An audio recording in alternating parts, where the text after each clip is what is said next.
Boundary setting. இவ்வளோ நாள் boundary செட்டிங்னாலே செல்ஃபிஷ்னு நினச்சிட்டு இருந்தீங்களா?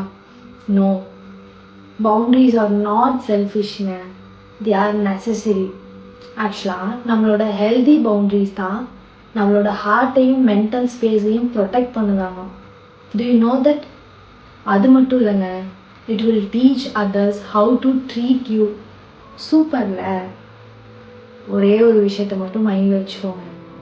Without boundaries even love can start to feel stress or overwhelming. So இப்போவே பவுண்ட்ரி எப்படி செட் பண்ணுறதுன்னு லேர்ன் பண்ணிக்கோங்க. ஓகே?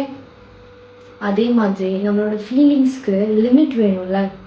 லிமிட் இல்லாட்டி ஓவராக கிவ் கொடுத்து நம்ம அதிகமாக ஹர்ட் ஆயிடுவோம். So saying no it does not mean you don't care about someone. It actually shows your value yourself. So அதனால் நோ சொல்கிறதுக்கு தயங்காதீங்க. பவுண்ட்ரிஸுங்கிறது it's a form of self ரெஸ்பெக்ட்டுங்க. அந்த ரெஸ்பெக்ட் தான் ஹெல்தியர் லவ்லேயும் ரிலேஷன்ஷிப்லேயும் லீட் பண்ணுது. So it is absolutely okay to step back when it's needed. Okay? And communicate your limits clearly. Protect your energy. ஒரே ஒரு விஷயத்தை மட்டும் ஞாபகம் வச்சுக்கோங்க, மறக்காமல்.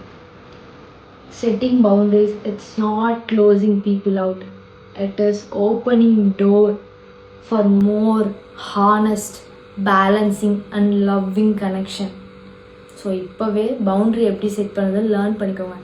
அப்போ தான் உங்களோட லவ் ரிலேஷன்ஷிப்பை உங்களால் சேவ் பண்ண முடியும்.